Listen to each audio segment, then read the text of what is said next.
una sa lahat, hinarang ng traffic enforcer ang itim na kotseng ito sa Davao City pero imbis na huminto, umabante pa rin ang sasakyan. Wala siyang pakialam kahit nasa harap at nakaladkad na ang enforcer. Tuluyang humarurot palayo ang kotse. Nahuli kaya ang driver? At ano kaya ang violation? Yan ang dapat abangan. Ngayong ika-14 na araw ng Enero taong 2025,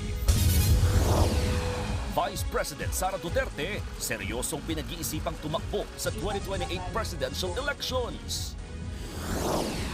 Pagkatapos ng peace rally ng Iglesia ni Cristo, Pangulong Bongbong Marcos hindi raw nagbago ang posisyong hindi dapat ituloy ang impeachment kay VP Sara. National Security Council nanawagan sa China na alisin na ang kanilang monster ship sa ating exclusive economic zone. Mga driver ng TNVS na sumagot sa discount ng mga senior estudyante at PWD, pinapabigyan ng refund ni Senator Raffy Tulfo.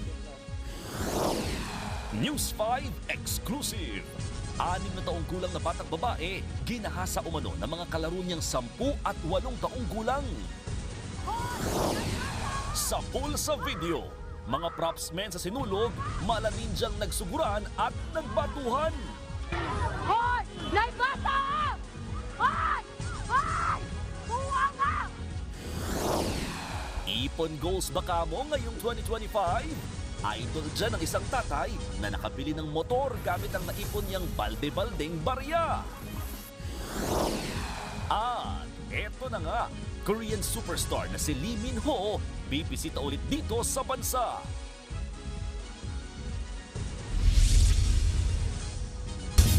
Walang pakialam ang sinitang motorista kahit masagasaan at makaladkad niya ang isang enforcer sa Davao City. Ang agresibong driver may tinatakbuhan din palang ibang enforcer. Pero sa hinahaba-haba ng habulan, nahuli rin ang motorista. Nangyari yan daw dahil sinumpong siya ng high blood. Nasa frontline ng balitang yan si Bril Montalvo.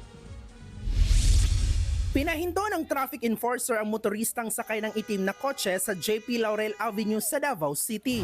Sumampa sa hood ang enforcer pero imbis na tumigil, humarurot pa ang motorista. Ligtas naman ang enforcer. Titikitan sana ng enforcer ang motorista. Nauna na rin palang hinabol ng ibang enforcer. I-flag down siya dito sa may Torres kay nag-counter siya, no? Ni-shortcut siya dito sa agianan not intended for traffic. Naplakahan naman ang pasaway na motorista. Kahapon, kusa siyang sumuko. Sa eksklusibong panayam ng News 5, sinabi niyang nagmamadali siyang umalis dahil sinumpong daw siya ng kanyang altapresyon at kailangang umuwi para uminom ng gamot. Hindi raw niya intensyong sagasaan ang enforcer. Humingi siya ng dispensa sa nangyari. Wala akong intensyon manakit ng tao noong panahon na yon. Although, puro ang aking judgment nun. Pero naisip ko ay ang aking sarili. Na para sa akin, may medical emergency ako nun at kailangan ko nang umalis. Mahaharap ang driver sa reklamong attempted homicide at paglabag sa traffic code. Posible ding bawiin ang kanyang lisensya. Nagbabalita mula sa Frontline, Bril Montalvo, News 5. Diretsahan ng sinabi ni Vice President Sara Duterte na posible siyang tumakbo sa 2028 presidential elections. Para sa isang kaalyado ng mga Duterte, patunay ang peace rally ng Iglesia ni Cristo sa dami ng mga sumusuporta kay VP Sara. Nasa frontline ng balitang yan, si Camille Samonte. Mismong si Vice President Sara Duterte na ang nagsabi, seryoso niyang pinag-iisipan ang pagtakbo sa 2028 presidential elections. Sinabi niya yan habang nasa isang meet and greet sa mga OFW sa Tokyo, Japan. Walang direktang binanggit ang bise kung para ba sa pagkapangulo ang tatakbuhan niya. Pero matunog ang pangalan ni VP Sara para sa pinakamataas na posisyon sa 2028. Dagdag pa ng bise, hindi na dapat magpatuloy ang paurong daw na nangyayari sa bansa ngayon. Marami raw ang dapat ayusin sa polisiya ng gobyerno. Pero kaya raw itong magawa basta magkakaisa ang publiko. Matatanda ang dati ng sinabi ni VP Sara na sa 2026 siya magdedesisyon kung tatakbo ba siyang presidente o hindi. Para naman kay dating Presidential Legal Counsel Attorney Salvador Panelo, siguradong maraming susuporta sa bise kung ituloy niya ang pagtakbo. Patunay raw dyan ang dami ng tao na nagpunta sa peace rally ng Iglesia ni Cristo kahapon. Yung star power ni Inday Sara, hindi nawawala, hindi kumukupas. Unang-una, kung siya'y tumakbo nun, siya na ang presidente ngayon.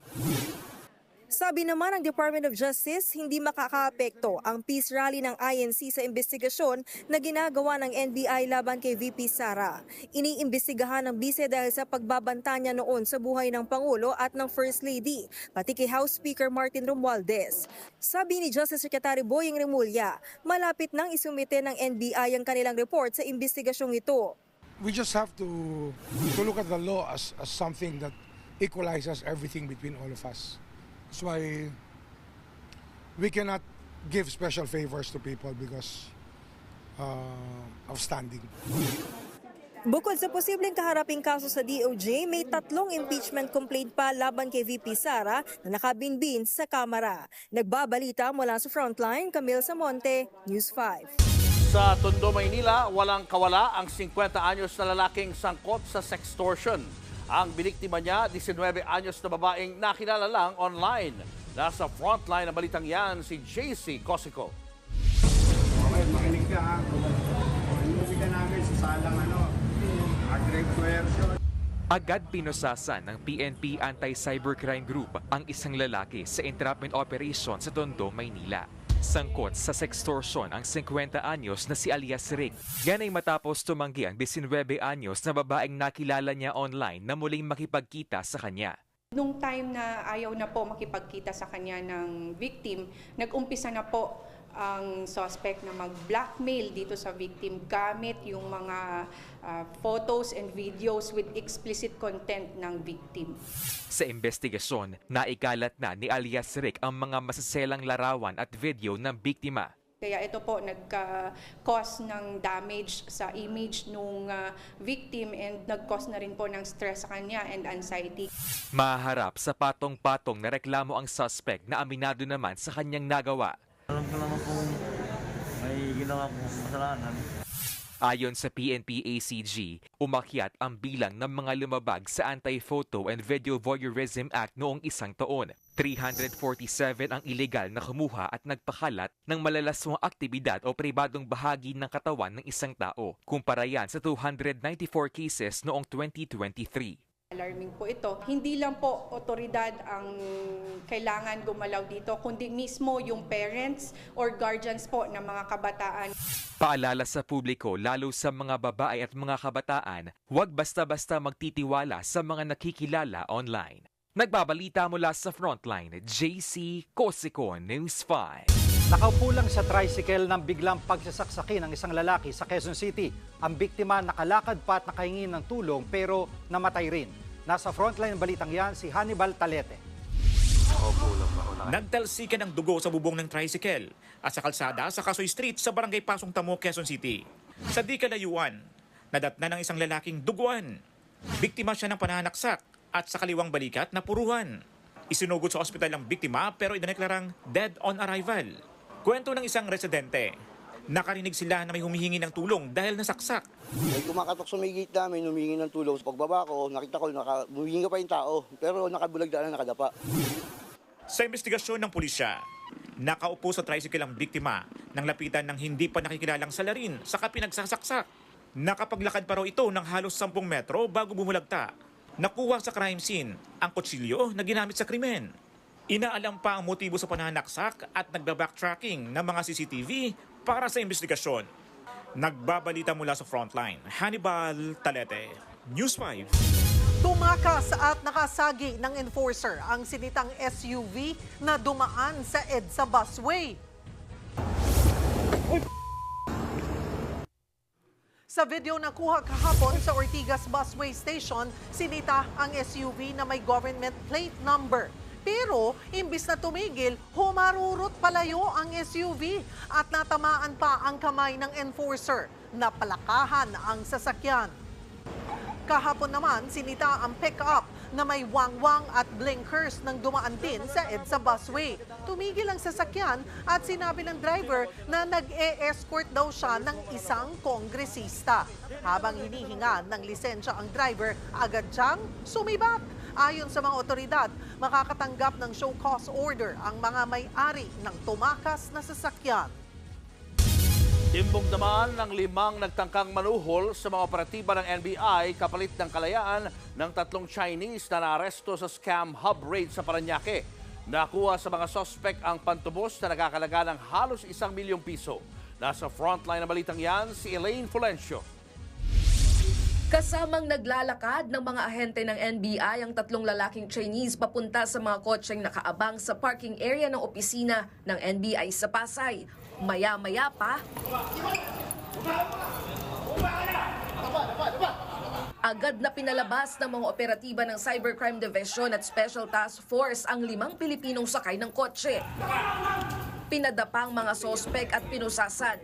Nakuha sa kanilang 900,000 pesos na perang ipinanunuhol umano sa NBI kapalit ng kalayaan ng 3 Chinese. Kabilang ang mga tinutubos na Chinese sa 12 inaresto sa scam hub sa Parañaque noong January 8. May kumontak daw noon sa NBI para manuhol. Dito na ikinasa ng mga otoridad ang entrapment operation at naaresto nga ang 5 Pilipinong nagdala ng pera. Ang mga Pilipino are working for a Chinese boss. Kanya-kanya silang tubos. Inamin po doon na may isang Chinese national na tumatayong big boss. Depensa naman ng inarestong driver, hindi nila alam na iligal ang gagawin nila. Sumunod lang daw sila sa utos ng kanilang boss. Wala lang kaming magawa kasi para sa pamilya po ba, tapos lumalabang kami ng parehas, ganito yung mangyayari sa amin. Halip na yung mga visit ng mga Chinese na yun dapat mahuli. Kami po yung nangyari sa ganito. Kaya napakasakit po talaga. Nagbabalita mula sa frontline, Elaine Fulgencio, News 5. Pinagtatanggal ng Meralco mga spaghetti wire sa pateros. Yan po yung makakapal at salasalabat na kable na masakit na sa mata mapanganib pa. Nasa frontline balitang yan si Carrie Cator. Isa-isang tinanggal sa pagkakabuhol sa pinutol. Yan ang ginawa ng mga tauhan ng Meralco sa makakapal na spaghetti wires sa kalyeng ito sa pateros. Marami raw sa mga ito ang iniwang nakakabit lang sa kanilang linya kahit hindi na ginagamit. Ang ilan, kable ng mga cable at internet service provider na hindi naman otorisadong magkabit. Giit ng Meralco, bukod sa masakit na sa mata, mapanganib ang spaghetti wires. Pag nag-overload yan, pwedeng maapektuhan yung poste namin dahil sa bigat, no? Pwedeng bumuwal o kaya pwedeng lumundo. Inamin naman ni Pateros Mayor Ike Ponce na hirap madaanan ng malalaking sasakyan ang mga kalye gaya nito dahil sa mga naiipong kable. Tuloy naman daw ang kampanya nila laban sa ilegal na pagkakabit ng mga linya. Sa pamamagitan ng ating mga barangay, ng engineering office, babantayan namin. Meron naman kaming Eagle Squad na tinatawag dito, yung nagpapatrol all over Pateros. Nakasara ngayon itong kahabaan ng FC Tuazon dito sa Pateros City para sa isinasagawang wire clearing operation. Kung makikita nyo, nagtatanggal sila ngayon ng mga kable. Ito raw kasi yung mga ikinabit ng walang paalam mula sa Meralco ng ilang telco at communication service providers. Ayon sa Meralco, madali namang kumuha ng permit para magkabit ng linya. Pwede nga raw itong gawin online at walang babayaran ang mga provider. Samantala, may paalala rin ang power distributors sa mga mangangampanya sa Bilang Pilipino 2025. Huwag na ho tayo magsampay ng kung anong campaign paraphernalia o materials. Unang-una sa linya ng Meralco. Maging sa linya ng mga telecommunications o ISPs, no, Internet Service Providers. Kasi pag ginawa po ninyo yan, maaari ho yan mag-cause ng damage sa aming facilities. Maaari din ho kayong maaksidente. Plano rin ng Meralco na palawakin ang kanilang underground power lines para malutas ang problema sa spaghetti wires. Tulad sa Iloilo City, underground na ang mga kable ng kuryente. Sa makasaysayang Calle Real o J.M. Basa Street, wala na ang spaghetti wires. Kaya ngayon, kitang-kita na ang naggagandahang buildings doon na itinayo noong panahon ng mga Amerikano. Nagbabalita mula sa Frontline, Caricator, News 5. Tatapatan ng dalawang malalaking barko ng Pilipinas ang monster ship ng China malapit sa Zambales. Hindi rin daw papayag ang ating militar na muling magtayo ng artificial island ang China. Nasa frontline ng balitang yan, si Gio Robles. Sa aerial inspection ng eroplano ng Philippine Coast Guard, tanaw na tanaw ang monster ship ng China. Habang umaaligid pa rin sa loob ng Exclusive Economic Zone ng Pilipinas. Ayon sa PCG, huling namataan ang monster ship sa layong 77 nautical miles mula sa kanluran ng Capones Island sa Zambales. The presence of the monster ship in our waters is illegal and inconsistent with the exercise of freedom of navigation and innocent passage. We do not want to normalize this kind of behavior. It is an escalation and provocative. Dalawang pinakamalaking barko na ng Philippine Coast Guard ang dineploy para buntutan at paalisin ang monster ship. Sanib puwersa ngayon sa pagbabantay ang BRP Gabriela Silang at BRP Teresa Magbanwa na kakabalik lang galing Bataan matapos magkaproblema sa makina. Our main role right now is to make sure that the China Coast Guard vessel don't come close off the coast of Zambales. With regard to moving them farther away from Bajo de Masinloc, I think that's a different question already.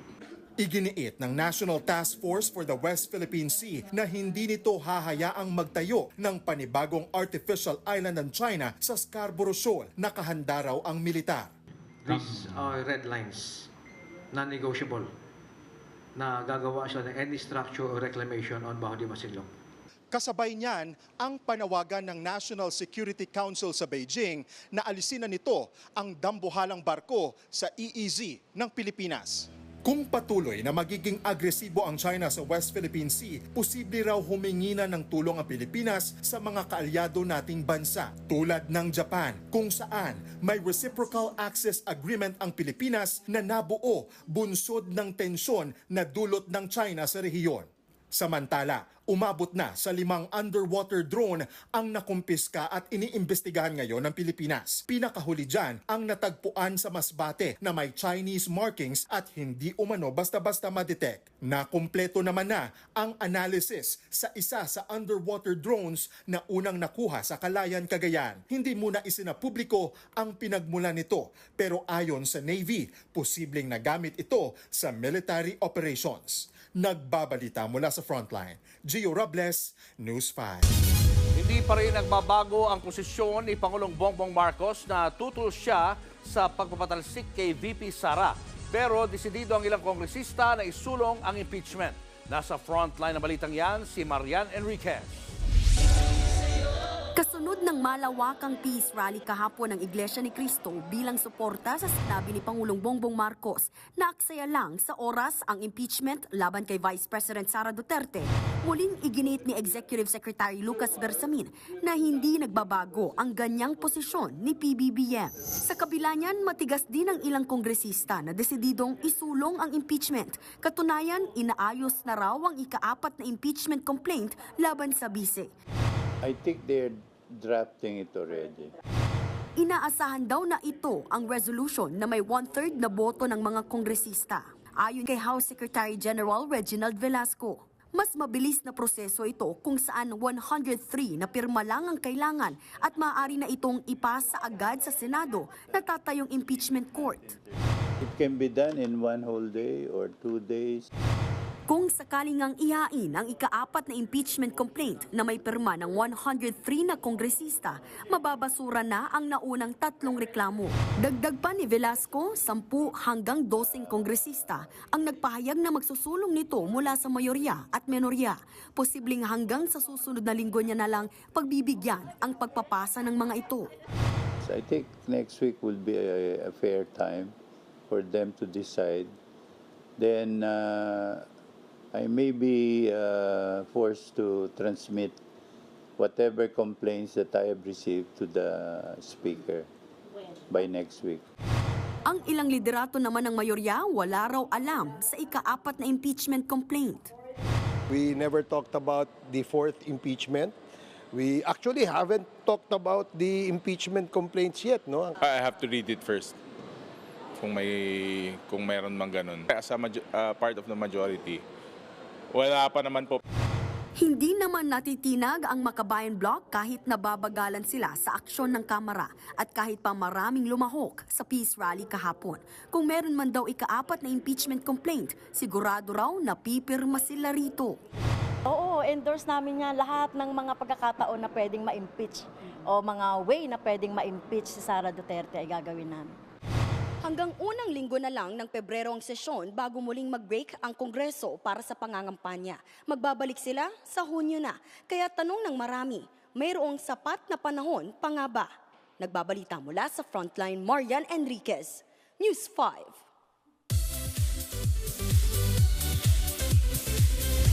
Malinis ang konsensya, kaya hindi raw stress ang actor TV host na si Vic Soto sa gitna ng cyber libel case laban kay Daryl Yap.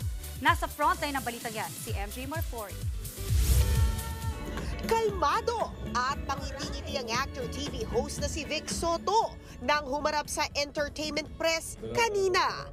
Present si Vic para sa isang major endorsement. Ngayon lang ulit nakaharap ng press ang aktor matapos ang pagsampa niya ng reklamong cyber libel laban sa direktor na si Daryl Yap noong nakaraang linggo. Because I have a clean conscience, malinis ang pakiramdam ko. Wala naman dapat ka-worry. So, may stress ka lang pag iniisip mo eh. So, relax lang. Base sa inilabas na omnibus order ng korte kahapon, bawal pag-usapan sa publiko ang detalye ng kaso alinsunod ng sub judice rule hanggat hindi ito nare-resolba. Nagsampa si Soto ng kaso laban kay Yap matapos mabanggit ang pangalan ng TV host actor sa teaser ng pelikula ni Yap tungkol sa namayapang aktres na si Pepsi Paloma. Ayon sa kampo ni Vic, malisyoso ito at mapanirang puri. Pero kahit na stressful ang sitwasyon, idinaan na lang niya ito sa ngiti. Pwede daanan mo ng daanan. Isa lang naman ang pupuntahan natin, basta diretso ang daan. Yun ang may importante. Bawal yung mga paliko-liko. Kaugnay niyan, lumabas ang balitang nagsumite raw si Yap ng kopya ng script sa TVJ bago sinimulan ang kanyang pelikula. Bagay na itinanggi naman ng kapatid ni Vic na si former Senate President Tito Soto. Sa isang post ng abogadong si Jesus Falces, ipinakita niyang ilang screenshots kung saan ilang beses sinabi ni Yap na hindi siya nagpaalam at hindi rin niya binigyan ng kopya ng script ang sinuman sa TVJ. Pero para kay Vic Soto, walang personalan. I'm good. I'm relaxed. Just going with the flow. Basta ako naman I trust in God.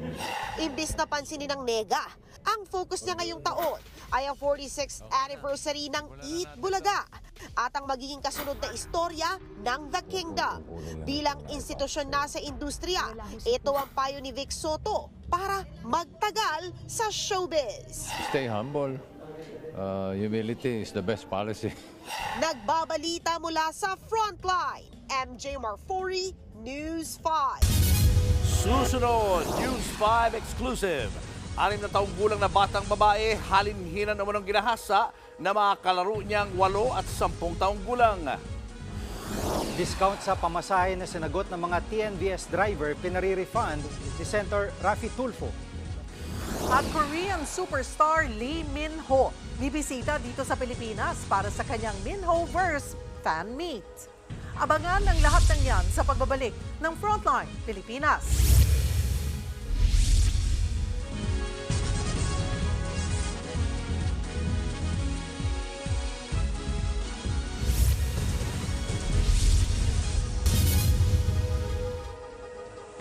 Mga kapatid, Julius Babaw po. Nasa Middle East o sa amang dako ka ng mundo, manatiling may alam at may pakialam sa mga maiinit na balita dito sa ating bansa. Simulan po natin ang bawat araw sa tuloy-tuloy na balitaan sa Frontline. Mag-follow at mag-subscribe sa social media pages ng News 5. Pasintabi po sa sensitibong balitang ito. Ginahasa umano ang isang batang babaeng 6 na taong gulang sa Pampanga. Ang mga tinuturong gumahasa sa kanya, mga kalaro niyang 10 at 8 taong gulang. Nasa frontline ng balitang yan, si Gary De Leon, exclusive.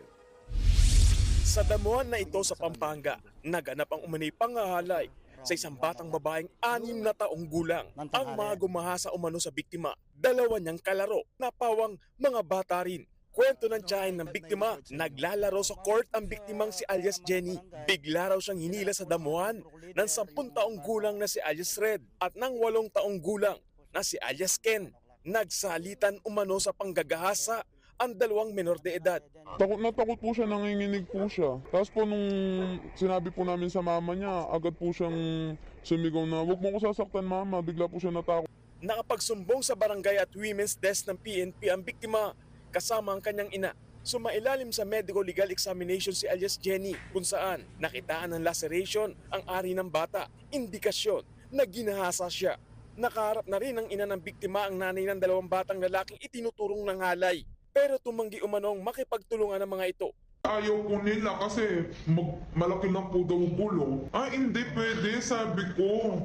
Hindi pwede kasi anak ko yun na sabi ko na paama. Desidido ang ina ng biktima na magsampa ng reklamo. Ayon sa isang clinical psychologist, dapat din maging maingat ang mga otoridad sa gagawing investigasyon sa ganitong maselang kaso.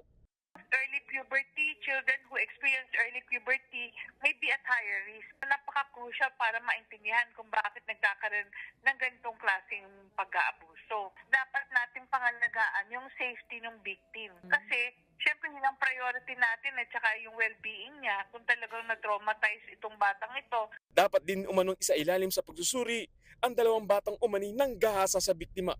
So there's a possibility na itong mga batang ito ay biktima rin. Kung ano yung nakikita nila, kung ano yung maaaring nakapag-influensya sa kanila o may nakikita silang ganun, pero pwede nilang gayahin. Sasailalim sa psychological debriefing si alias Jenny habang nasa kustudiya naman ng DSWD ang 2 batang itinuturong ng halay sa biktima. Nagbabalita mula sa frontline, Gary De Leon, News 5. Kabi-kabilang sunog ang sumiklab sa Maynila, Taguig at Rizal. Naabo ang mga bahay kaya maraming pamilya ang walang matirhan. Nasa frontline balitang yan si Hannibal Talete. Sa Sampaloc, Maynila, 3 bahay ang natupok sa Mindoro Street kaninang alas 6 ng umaga. Binomba ng tubig ng fire truck ang nagangalit na apoy. Naagapan namang gumapang pang apoy sa mga katabi pang bahay. Naapula rin ito makalipas ng higit 1 oras. Sa kabuuan, 7 pamilya ang naapektuhan. Wala naman nasaktan at inimbestigahan pa ang sanhi nito. Sa Binangonan, Rizal, nagmamadaling mag-igib ng tubig sa ilog ang mga residente ng Barangay Libis. Nagtulungan silang apulahin ang apoy sa mga bahay kahapon. Karamihan sa mga natupok na bahay gawa sa light materials. 1:30 kahapon, nagsimulang kumalat ang apoy. Ayon sa Binangonan Fire Station, 18 bahay ang nadamay. Aabot naman sa higit 200,000 piso ang halaga ng pinsala. Sumiklab ang sunog dahil umano sa sumabog na circuit breaker sa isang bahay. Kahapon din, nilamon ng malaking apoy ang bahay na yan sa Barangay Tuktukan, Taguig City. Nagtagal ng halos 1 oras ang sunog na nagsimula lampas alas 4 ng hapon. Nakaligtas naman ang 30 residente pero naabo ang kanilang bahay. Aabot sa 300,000 piso ang halaga ng pinsala. Inaalam pa ang sanhi ng apoy. Nagbabalita mula sa frontline, Hannibal Talete, News 5. Pinag-aaralan ng LTFRB ang pagbibigay ng refund sa mga driver ng Transport Network Vehicle Services gaya ng Grab. Kaugnayan ng discount sa mga pasaherong senior citizens, PWD at mga estudyante. Nasa frontline ng balitang yan, si Mayan Los Baños. Simula Pebrero, hindi na raw ipapasagot sa mga driver ng Transport Network Vehicle Services o TNVS tulad ng Grab ang discount sa pasahe na binibigay sa mga senior citizen, persons with disabilities at estudyante. Yan ang pangako ng LTFRB sa pagdinig ng Senado. Nakaabot daw kasi kay Committee on Public Services Chairman Senator Raffy Tulfo na hirap mag-book ang mga senior citizens, PWDs at estudyante dahil pinababayad sa mga driver ang discount. Bawas kita ito sa mga driver. Ginigiit ni Tulfo na dapat ang Grab, Angkas at Joyride na ang may sagot nito. Apps lang naman sila, kami ang nagdadrive. Kung partner nyo kami ang nagmamaneho ng sasakyan, sa amin ang gas, sa amin ng maintenance. Kung talagang sinasabi ninyo na kami ay inyo pong partner, hindi nyo kami papatayin. Wherein all of the discounts will now be shouldered by the operator and by the owner of the app. Dapat walang sino-shoulder yung driver, sir. Sa ngayon, iba-iba pa ang porsyento ng hatian na pinapatupad ng TNVS at operators pagdating sa discount. Mungkahi ng LTFRB, dapat 80% ay sagot ng kumpanya, habang 20% ay sa mga operator at walang sasagutin ang driver. Pero dahil may mga nauna ng sinagot na discount ang ilang drivers, sabi ni Tulfo, dapat magkaroon ng refund.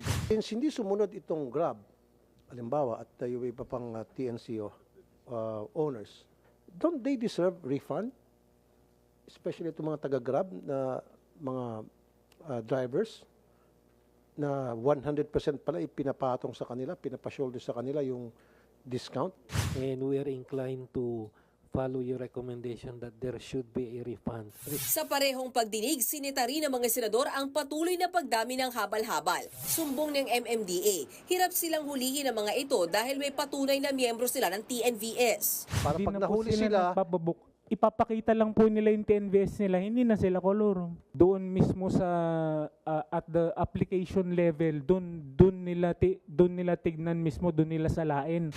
Aminado rin si Angka CEO George Rieca na may ilang pasaway na rider na gumagawa nito. Pero we have certain algorithms in place na chine-check po yung online activity. Doon po na nakakahuli po kami. So, anong ginagawa nyo pag nahuli nyo? Binaban po yun. Okay. Giit din ng mga senador, dapat bigatan pa ang penalty na ipapataw sa mga mahuhuling habal-habal na miyembro pa pala ng mga TNVS. Delikado raw kasi ito, lalo sa mga pasahero, dahil oras na magkaroon ng disgrasya, wala silang aasahang insurance dahil hindi sila dumaan sa booking ng TNVS app. Ang LTFRB naman nakikiusap na sana maipasa na ang batas para gawing legal ang motorcycle taxis. Kapag kasi natapos na ang 19th Congress at wala pang batas para dito, lahat ng motorcycle taxis ay magiging illegal. Posibleng mawalan ng trabaho ang nasa 60,000 riders ng TNVS. Nagbabalita mula sa Frontline, Mean Los Baños, News 5.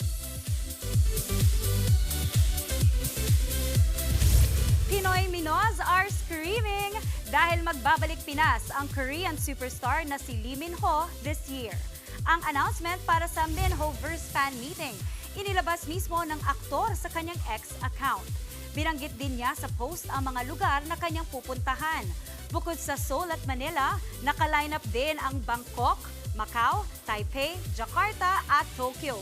To be announced naman ang mga petsa ng activities. Balik kay drama naman si Lee Min-ho sa Netflix space rom-com na When the Stars Gossip. Heto pa ang isang Korean superstar na may pa-teaser din. Blackpink Jisoo has just dropped her next project na i-release on February 14. Sa kanyang Instagram, nag-post ang 30-year-old artist ng clip showing the date at may caption na coming soon. Hindi naman malinaw kung ano ito pero hula ng kanyang fans. Sign ito ng kanyang solo comeback. Sa ngayon, focus muna sa kani-kanilang solo career ang members ng Blackpink. Jisoo is set to star sa upcoming zombie horror series na Newtopia. Susunod, sa poll sa video, mga nakisinulog na grambula na parang mga ninja. Isa pang sa pool sa video, lalaking nakabisikleta tumilapon matapos sumabog ang isang tangke ng gas. At star player ng UP Fighting Maroons na si JD Kakulangan, kinakikiligan ngayon ng Korean basketball fans. Yan at iba pa sa pagbabalik ng Frontline Pilipinas.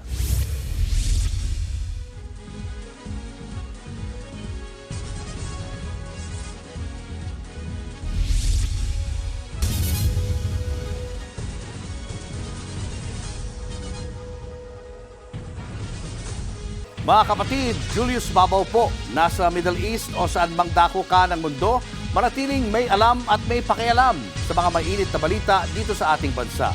Simulan po natin ang bawat araw sa tuloy-tuloy na balitaan sa Frontline.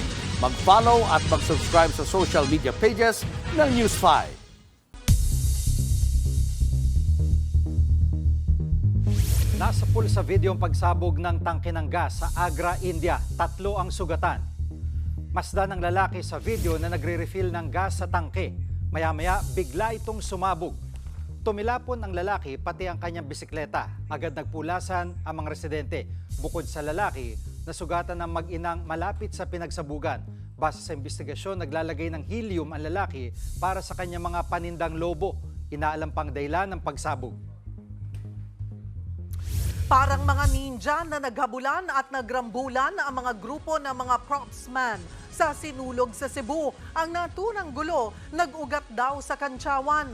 Nasa frontline ng balitang niya, si John Aroa. Hoy! Naibata! Hoy! Hoy! Buwanga! Linggo ng gabi nang masapul sa video ang grupo ng propsman na nagsisitalunan sa sinakyan nilang truck sa Cebu City. Pinagbabato nila ang isa pang grupo ng propsman na nasa gilid ng kalsada. Dumating ang isa pang truck na sakay rin ng iba pang staff. Nakisali sila sa batuhan. Hindi na nahagip sa video ang mga biktima. Hoy, kuya! Undangin na kuya! Sa isa pang punto, kita ulit na parang mga ninjang nagtatalunan mula sa truck ang mga lalaki. Nangyari yan sa kasagsagan ng sinulog. Base sa investigasyon, grupo mula sa barangay Labangon at Tisa ang mga nambato, habang taga-barangay Inayawan naman ang pinagbabato. Ang punot dulo ng gulo, Kantsawan. Ayon sa isa sa mga propsman, pauwi na sila matapos ang grand finale sa sinulog sa kabataan sa Dakbayan. Nang asa rin daw ang grupo ng Inayawan kaya pumalag sila. Ano sila na, bobo daw. Talunan daw kami, tapos sila nadala sa second place. Tapos ang Inayawan 0. Binantaan pa nila kaming babarilin. May dala po silang baril at kutsilyo. Dahil sa gulo, inirekomenda ng Sinulog Foundation Incorporated na patawan ng ban ang mga sangkot. Itinanggi ng SK Chairman ng Barangay Tisa na sangkot ang kanilang mga propsman sa rambulan. Napadaanan daw sila sa pinangyarihan ng gulo. Ang pamunuan naman ng Barangay Labangon, pero sinisi nila ang mga taga-barangay Inayawan na pasimuno ng gulo. Nagbabalita mula sa Frontline, John Aroa, News 5. May bago tayong bisita para magatid ng Frontline News sa Sports. Walang iba kundi ang ating kapatid na si Denise Tan. Denise? Papu, ito na nga, salamat. May bago tayong heartthrob ang Korean Basketball League kasunod ng debut doon ni Pinoy basketball player JD Kagulangan. Ang ilang Korean fans na in love na daw sa former UAAP MVP. Pinupost pa nila ang mga screenshots ng photos ni JD. Last Saturday lang nang unang lumaban si JD para sa KT Sonic Boom. Bagamat nabigo sila sa Seoul Samsung Thunders, impressive pa din daw ang performance ni JD na may contribution sa offense at defense. Kahapon naman nakaharap ni JD ang kaibigan niya at dating teammate sa UP Fighting Maroons na si Carl Tamayo. Panalo ang Changwon LG Sakers ni Tamayo sa face-off 78-70. Naka 8 points, 5 rebounds at isang steal si Tamayo sa panalo. Nagtala naman ng 9 points at 3 assists si Kagulangan. Target ng Northport Batang Pier na mapalakas ang tsansa sa twice-to-beat advantage sa playoff sa laban nila ng Meralco Bolts. Naglalaban na ang dalawang team at susubukan ng Northport na panatiliin ang momentum mula sa panalo nila sa Ginebra. Kasalukuyan silang may 7 wins at 1 loss na record. Pero di rin basta-bastang magpapatalo ang Meralco na galing din sa panalo kontra sa NLEX Road Warriors noong Biyernes. Susunod, mga upuan sa loob ng nakaparadang eroplano sa Japan. Nag-ugaan sa gitna ng lindol. At balde-baldeng barya pinambayad ng isang tatay sa biniling motor para sa kanyang anak. Tutok lang mga kapatid, magbabalik pa ang Frontline Pilipinas.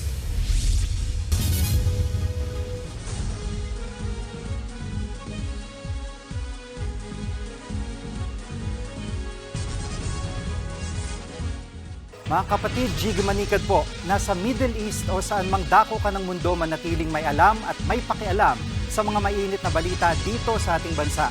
Simulan natin ang bawat araw sa tuloy-tuloy na balitaan sa Frontline. Mag-follow at mag-subscribe sa social media pages ng News 5. Niyanig ng magnitude 6.9 na lindol ang Japan. Sa pulsa video, ang pagyanig sa isang nakaparadang eroplano. Narito ang Frontline News Abroad. Sa kuha ng video, makikitang umuuga ang mga upuan sa loob ng eroplanong nakapark sa Kagoshima International Airport sa Kirishima City sa Japan. Nang silipin ang labas ng aircraft, kapansin-pansing gumagalaw din ang buntot nito. Tila nagsasayawa naman ang mga gamit sa opisinang ito. Ganito naman kalakas ang pagyanig ng mga bahay at gusali sa Miyazaki City. Ayon sa Japan Meteorological Agency, magnitude 6.9 na lindol ang tumama sa Kyushu region kagabi. Sa lakas niyan, naglabas ng tsunami advisory ang Japan dahil sa posibilidad na humampas ang 1 metrong taas ng alon. Wala namang nasaktan o nasirang gusali. Iniimbestigahan na kung may kinalaman ang lindol sa Nankai Trough na isang oceanic trench na posibleng magdala ng mas matinding lindol sa Japan. Nagbabalita mula sa Frontline, Mean Los Baños, News 5. One of the freshest face in showbiz ang upcoming actor-singer na si Dylan Menor. Kaya naman, kaabang-abang ang mga gagawin niyang projects. Nasa frontline ng balita yan, si MJ Marfori. New year, new partnership. Nagsalipueras ang MVP group of companies at stages, kasama ang aktor at singer na si Dylan Menor. Full force ang MVP group of companies para i-welcome ang promising singer-actor. Pumirma siya ng kontrata sa MediaQuest Group, Kayara Solutions, Emwell at Smart Communications na perfect sa lumalawak niyang following sa social media. Usually when I wake up, I use my phone, I scroll through social media, and siguro check ko yung mga latest trends, latest news, or just look for content that I do para at least ma-improve ko pa yung contents ko. Thankful si Dylan na bago man siya sa industriya, pero sa nangungunang Smart Communications siya napasama.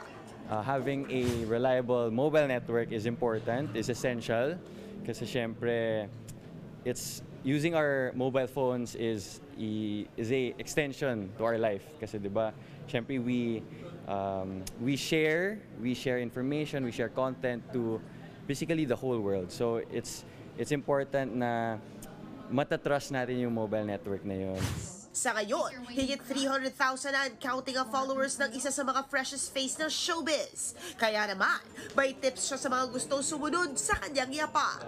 There's no secret formula. Siguro an advice I could give is to just be yourself, to be authentic. Kasi when you're authentic, that's when the people would relate more to you, especially with any content that you produce and you share to the world. So, yun. And another one siguro is to just keep improving your talents, your skills.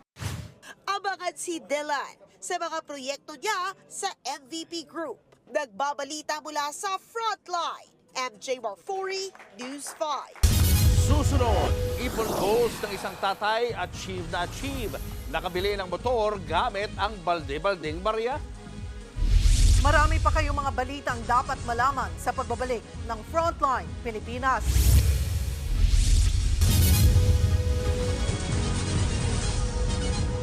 Mga kapatid, Gigi Manikad po, nasa Middle East o saan mang dako ka ng mundo, manatiling may alam at may pakialam sa mga mainit na balita dito sa ating bansa. Simulan natin ang bawat araw sa tuloy-tuloy na balitaan sa Frontline. Mag-follow at mag-subscribe sa social media pages ng News 5. Mula sa balde-baldeng barya, abay nakaipon ng mahigit 100,000 pesos ang isang tatay sa Agoo, La Union. Sana all, no? At ang kanyang naipon, sumobra pa sa halaga ng isang brand new na motorsiklo. Yan ang ipon goals. Panoorin natin sa report na ito ni Mon Gualvez. Kakasaka ba sa Ipon Challenge ngayong 2025? Kahit barya-barya lang, kapag naipon, malaking halaga yan. Gaya ng 46 na taong gulang na si Rogelio Fortes na taga-Agoo, La Union. Actually, hindi po sa timba nakalagay yun. Nag-ipon ako doon sa secret na lalagyan kasi para hindi nila alam. May-ari siya ng isang sari-sari store habang ang kanyang asawa ay isang OFW. Ang kanyang pag-iipon, inabot ng 2 taon. At nang alamin na kung magkano ang kanyang ipon, umabot ito ng 126,000 pesos. Ang perang naipon, diretso na sa bilihan ng motorsiklo. Sa bigat ng barya, kinailangan pang itulak at buhati ng 2 tao. Pero ang biniling motor ni Mang Rogelio, hindi para sa sarili, kundi para sa anak na nakakuha ng mataas na grado sa school. Hindi ko po expect na mabibilan niya po ng motor kasi wala din po sinabi sa akin. Sabi lang niya po, yung pera pong naipon is pang ano lang po dito po sa bahay, kumbaga pang-ikot na gastusin po, ganun. Kasi hindi ko pa expect na may dumating na motor dito sa bahay. Eh, siya na pala yun, sabi niya sa akin. Nagregalo ko to sa isa, sabi niya ganyan po. Natuwa na rin ako kasi nagtangumpay ako sa challenge ko. Payo niya sa mga gustong kumasa sa Ipon Challenge, hindi mahalaga kung magkano ang ihuhulog. Ang importante, tuloy-tuloy lang. Nagbabalita mula sa Frontline, Mon Gualvez, News 5. Diba? Yun ang sikreto. Ikaw ba, Denise? Ayan si Denise. Talaga tinanong ka agad si Denise na nung bata ka, nag-ipon ka sa Alcansya. Nag-ipon sa Alcansya pero hindi napupuno ang Alcansya. Sinusungkit na gano'n. Sinusungkit. Labas-labas ka dyan. Diba, laki tayo lahat, I'm sure, sa Alcansya. Diba? Buti na lang nung lumaki, medyo natuto ng bitawan ang Alcansya. Kaya mag-ipon kayo ng barya. Kaya magagamit nyo rin yung balang araw. Oo, galing ni tatay. Sana may silbi po yan na inspirasyon sa marami. At yan ang mga balita at impormasyong dapat nyo malaman sa araw nito. Mga balita para sa may alam at may pakialam. Kami ang inyong mga kasangga sa Frontline Pilipinas.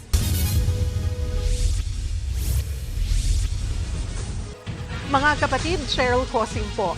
Nasa Estados Unidos, Canada o saan man dako ka ng mundo, manatiling may alam at may pakialam sa mga maiinit na balita dito sa ating bansa.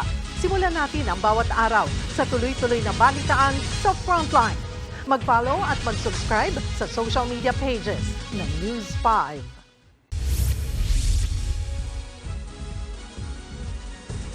Ipinatutupad na ang dagdag singil sa parking fee ng Parañaque Integrated Terminal Exchange o PTEX. Habang sa NAIA Terminal 1, binuksan para sa lahat ang 14 na bay ng main arrival area. Nasa frontline ng balitang yan, si Gerard de la Peña. Kung dati para lang sa mga VIP ang 14 na bay sa parting ito ng arrival area ng Ninoy Aquino International Airport Terminal 1. Ngayon, binuksan na ito para sa lahat ng pasahero. Layo nitong maiwasan ang pag-iembudo ng traffic sa ground level, kung saan naiipon ng mga sumusundo sa paliparan sa bagong designated areas na inilabas ng New NAIA Infrastructure Corporation. 2 bay na lang ang para sa mga VIP o very important person. Yan ay ang base A11 at A12. A1 to A10 ang para sa mga pribadong sasakyan na susundo ng pasahero. Bay A8 at A9 naman para sa mga person with disability o PWD. Habang ang A13 at 14 ay para sa hotel pick-ups. Dati obligadong lahat ng pasahero na dumaan sa rampang ito para lang makasakay papalabas ng Terminal 1. Ngayon ang mga dumadaan na lamang dito ay yung mga sasakay ng metered at coupon taxis at mga rent-a-car. May sariling pwesto naman ang mga bus para sa terminal transfers, gayon din ang mga TNVS. Ikinatuwa naman ng mga pasahero ang pagbabagong ito. Mas convenient pag dito para malapit na lang, hindi na bababa yung mga passenger. Mas okay po rito, mas mabilis. Samantala, ang mga pasahero namang namamahalan sa parking rates ng NAIA, pinipiling iparada ang kanilang mga sasakyan sa Parañaque Integrated Terminal Exchange o PTEX. Yun nga lang, may ipinatupad ng dagdag singil sa PTEX parking simula ngayong araw. Ang dating flat rate sa mga kotse na 60 pesos ay para na lang sa unang 3 oras na pagparada. 15 pesos naman ang dagdag singil sa bawat susunod na oras. 10 piso naman ang itinaas para sa mga motorsiklo. Habang ang overnight parking na dating 210 pesos lang kada araw, 615 pesos na ngayon. Malaking mura kumpara sa 1,200 pesos na overnight parking rate sa NAIA. Paliwanag ng pamunuan ng PTEX. Ang dagdag singil ay para sa ikagaganda ng kanilang pasilidad.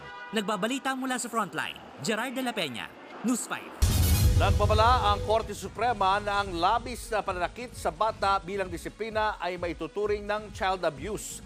Naipaalala rin ng eksperto sa posible nitong epekto sa mga bata. Ang buong detalye alamin sa Frontline Report ni Camille Samonte. Paano nga ba dapat disiplinahin ang makulit na anak?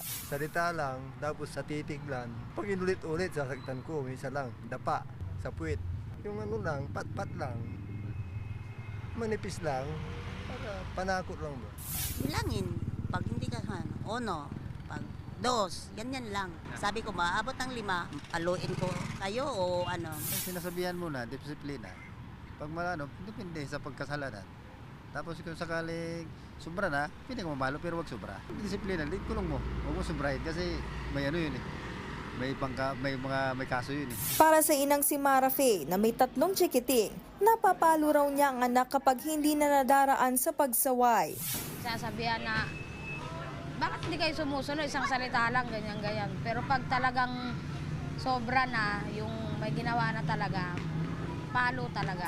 Pero para naman kay Tatay Cristano Fami, iba na ang panahon ngayon at hindi na dapat dinaraan sa rahas. Kasi nga natatakot sila po sa magulang ko kung palagi sila nasasaktan. Yung iba po, lumalayo at saka sa ibang bahay na nagigitira. Yung pupunta muna sila mga kaibigan nila para umiiwas na sa mga magulang. Giit niya, lumaki siya sa pamamalo ng magulang noon at ayaw na niya ipasa ang trauma sa susunod pang henerasyon. Bagamat may karapatan ng mga magulang na disiplinahin ang kanilang mga anak, nagbabala ang Korte Suprema na ang labis na pagdisiplina sa isang bata gaya ng pamamalo at masakit na pananalita ay maituturing na child abuse. Ang mga naturang hakbang sa pagdisiplina ng mga bata ay hindi raw dapat marahas, sobra-sobra o higit pa sa maling nagawa. Yan ay matapos hatulang guilty ang isang ama ng child abuse o ang paglabag sa Special Protection of Children Against Abuse, Exploitation and Discrimination Act. Matapos isa ilalim sa marahas at labis sa disiplina ang kanyang 12 anyos na anak na babae at 10 anyos na anak na lalaki. Mula kasi 2017 hanggang 2018 nakaranas ng paninipa, pananabunot, paghampas ng kahoy at daspan at pinagmumura ang dalawa mula sa kanilang ama. Giit ng SC, anumang pagkilos sa nagpapababa sa dignidad ng isang bata ay itinuturing na child abuse. Malinaw daw na nilabag ito ng ama ng mga bata. Ayon sa isang psychologist, may negatibong epekto sa bata ang labis na pananakit bilang pagdisiplina. Bababa ang self-esteem, ang self-confidence, and it can lead yung possibility kung bakit ang isang bata na madaling matensyon, magkaroon ng anxiety, and lead to depression. Dagdag pa niya, mahirap maging magulang dahil maraming responsibilidad, pero hindi raw dapat gawing punching bag ang mga bata. Ang tendency natin naging authoritarian tayo eh. Yung akala natin yun yung tamang pagdidisiplina, nakakalimutan natin yung limitations. Pagdating sa ganyan, anak, naintindihan mo ba kung bakit kita pinalo? Anak, naintindihan mo ba kung bakit umabot tayo sa punto na ganito na nagkakaroon tayo ng argumento? Yung mga ganyan. Nagbabalita mula sa Frontline, Camille Samonte, News 5. 2 patay matapos mahulog sa bangin ng isang e-jeep sa Kalumpit, Bulacan. Isa-isang sinagip ang mga natrap na pasahero sa nakasubsob na e-jeep sa MacArthur Highway. Duguhan ang karamihan sa mga pasahero. Ayon sa paunang investigasyon, biyaheng Apalit, Pampanga ang e-jeep nang mawalan ito ng kontrol. Nabangga muna nito ang kasalubong na tricycle bago nahulog sa bangin. Nasawi ang tricycle driver at isang sakay nito. 18 naman ang sugatan na isinugod sa mga ospital. 8 milyong pisong halaga ng marijuana ang natagpuan sa isang abandonadong van sa Santol, La Union.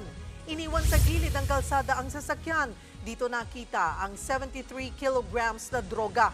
Ayon sa PIDEA, mukhang nakatunog sa kanilang operasyon ang 2 suspect kaya inabandona nila ang van. Tinutugis na sila.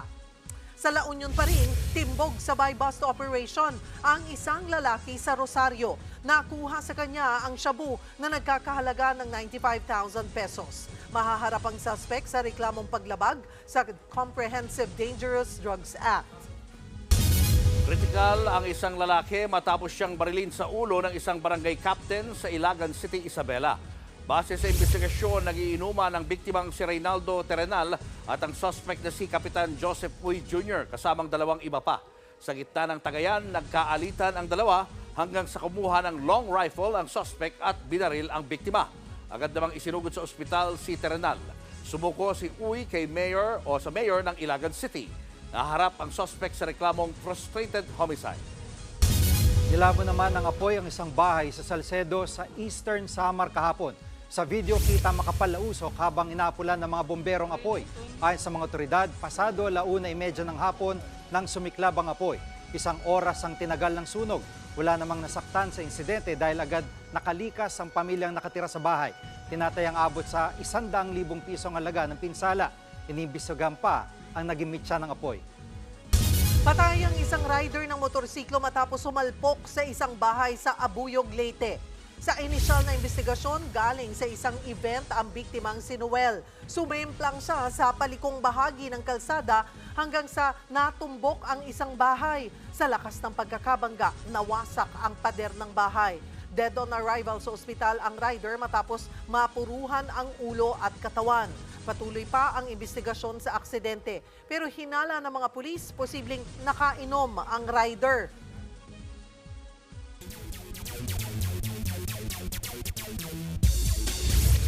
Papalitan ng International Olympic Committee ang mga defective na medal sa nakaraang Paris 2024 Olympics. Nagreklamo kasi ang ilang medalist na tila kinakalawang na daw ang mga napanalunan nilang medals. Higit sa 100 atleta na raw ang nagsauli ng kanilang medals at naghihintay ng replacement. Darating na raw ang replacement medals sa mga susunod na linggo. Nagbabalik bansa si two-time PBA Finals MVP Mikey Williams pero hindi para maglaro sa PBA. Kasama si Williams sa roster ng Strong Group Athletics para sa Dubai International Basketball Championship. Kinonfirm ni SGA coach Charles Chu na dumating na si Mikey sa bansa kahapon. Excited na raw siyang makatrabaho uli si Mikey na nakasama niya noon sa Mighty Sports. Nakadalawang championship sila sa nasabing team. Huling naglaro si Mikey para sa TNT Tropang Giga sa PBA Season 47 Governors Cup kung saan pinataob nila ang Barangay Ginebra San Miguel sa championship. Yan muna ang latest sa frontline ng sports. Ako po si Denise Tan.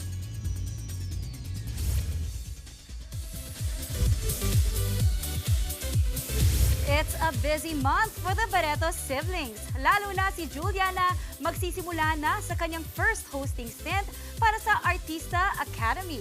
May report si MJ Marfori. Papasok na sa kanyang new season si Julia Barreto sa TV5 show na Artista Academy which is set to start next month. This time, sasabak si Julia sa kanyang first time hosting gig. Right now, it's going to be a lot of research and finding inspiration and watching a lot of hosts doing their thing. But you can host well. Like Julia, kanya-kanya rin focus ang kanyang mga kapatid, gaya ni Danny na into business at si Claudia naman sa music.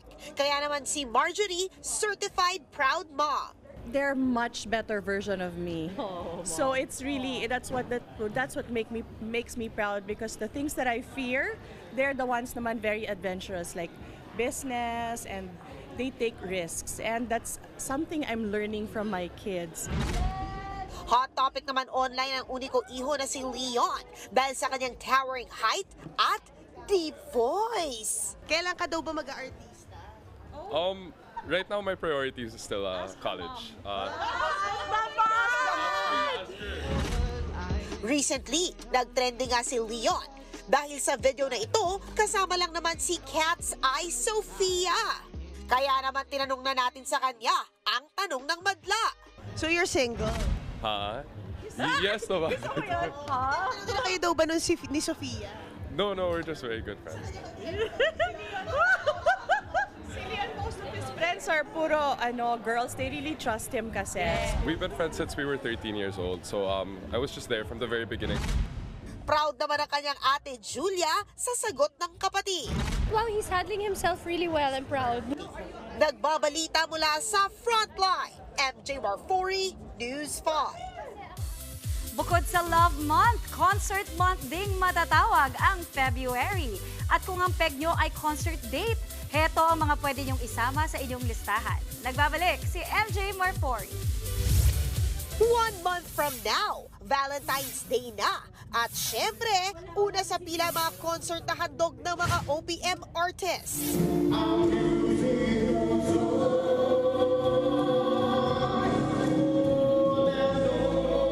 Always and forever. Talagang walang kupas. Ganyan sila concert king and queen, Martin Rivera at Pops Fernandez. Hindi man sila together na ikwento nilang sikreto kung paano maging the greatest pag-ex. Gayon kasi ay tinuturing nilang best friend ang isa't isa kaya hindi nawawala ang chemistry nila on stage. Alam niyo naman kasi yung pinagdaanan namin. Privacy ngayon. Oo. So ngayon, parang we don't make fun of it, but now we can talk about it in a lighter way. Gusto namin malaman nila na it's okay. if happens. yeah, it happens, and malay nyo, pwede rin kayong maging ganito. Mapapanood si Martin at Pops February 7 sa Mall of Asia Arena. Saan ipuwersa naman ang ASAP sessionistas na sina Joy Volante, Duncan Ramos, Ay Sigera, City, Kian Cipriano, Juris at Princess Velasco. Para yan sa kanilang concert ng Love Sessionistas on February 8 sa The Theater at Soler. Pero teka, bakit parang kulang sila? Asan si Nina? How true na nag-iiwasan pa rin daw sila ni Nyoy na dati niyang special someone? Paglilinaw ni Nyoy. Right now kasi, ang ano lang, like I said, yung availability, medyo naging clincher kasi dito. Medyo hindi ganun katagal yung naging planning stage nito. Yung availability of the others. Lusot naman pala kasi si Nina may solo concert the day before, The Love Matters, sa New Frontier Theater sa Quezon City. Nagbabalita mula sa Frontline, MJ Marfori, News 5. At yan ang mga balita at impormasyong dapat niyong malaman sa araw na ito. Mga balita para sa may alam at may pakialam. Kami ang inyong mga kasangga sa Frontline, Pilipinas.